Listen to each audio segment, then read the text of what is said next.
સુરતમાં શ્રી સેનબંધુ તેવા સમિતિના 26 સમૂહ લગ્ન યોજાયા હતા, જેમાં 8 જેટલા યુગલોએ પ્રભુતામાં પગલાં માંડ્યા હતા. સમૂહ લગ્નમાં મોટી સંખ્યામાં સમાજના લોકો અને સમાજના મહાનુભાવો ઉપસ્થિત રહ્યા હતા. હાલ લગ્નમાં હતા ખોટા ખર્ચા બચાવવા માટે સુરત શહેરમાં વસતા શ્રી સૌરાષ્ટ્ર વાળંદ સમાજની શ્રી સેનબંધુ સેવા સમિતિ સુરત ખાતે છેલ્લા 26 વર્ષથી સમૂહ લગ્નનું આયોજન કરે છે. આ વર્ષે પણ સુરતના કિરણ ચોક ખાતે આવેલા ઉત્તમ ફાર્મમાં 26 સમૂહ લગ્નનું આયોજન કર્યું હતું, જેમાં 8 જેટલા નવદંપતીઓએ પ્રભુતા માંગ પગલાં માંડ્યા હતા. સમાજની દીકરીઓને ઘરે જ લગ્ન કર્યા હોય તે પ્રકારનું યોગ્ય વાતાવરણ મળી રહે, તેમ જ પિતાને દીકરીના લગ્નનો ભાર હળવો બને તે માટે તમામ પ્રકારનું કરિયાવર પણ સમાજ દ્વારા આપવામાં આવ્યો હતો. સમૂહ લગ્નની અંદર મોટી સંખ્યામાં લોકો ઉપસ્થિત રહ્યા હતા. સંતો તેમ જ સમાજ શ્રેષ્ઠીઓએ નવદંપતીઓને આશીર્વાદ પાઠવ્યા હતા. રતિલાલ વૈષ્ણવ, ટ્રસ્ટી શ્રી સેનબંધુ સેવા સમિતિ Surat. Reporter Rahul Makwana, GPK news Surat. તમારું નામ અને પરિચય? મારું નામ રતિલાલ વૈષ્ણવ છે. શ્રી સેનબંધુ સેવા સમિતિના હું ટ્રસ્ટી છું.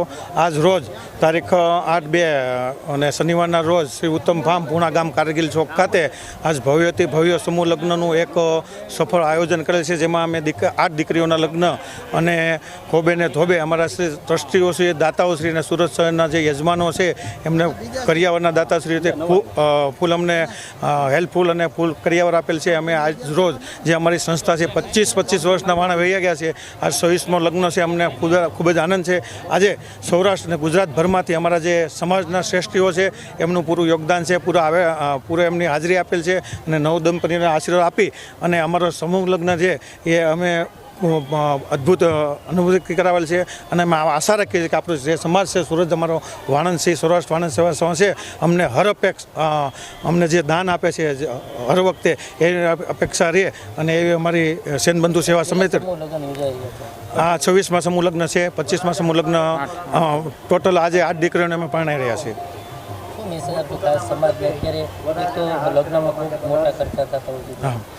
આ જે સેનબંધુ સેવા સમિતિ છે એ 25 વર્ષથી જે સમૂહ લગ્ન કરી રહી છે, એક અમે પિતાને એક જે એક લગ્ન છે, જીવન છે, એ એક પિતાને એક બહુ એવી ભારવણું હોય કે ભાઈ એક દીકરીને પરણાવવામાં હોવાથી કેટલો ખર્ચો થશે, પણ એક સેનબંધુ સેવા સમિતિ એવી સમિતિ છે જે 25 વર્ષથી જે દીકરીઓના માતા પિતાને એક આશા રાખી અને જે એમને કરિયાવર અથવા જે એમને વસ્તુ આપે છે એ હર હંમેશ વ્યવસ્થિત આપી અને પૂરેપૂરું એમને ધામે ધૂમને અને એમ એક વ્યવસ્થિત રીતે પરણાવીને એમને ઘરે એમને દીકરીઓને મોકલી રહ્યા છે.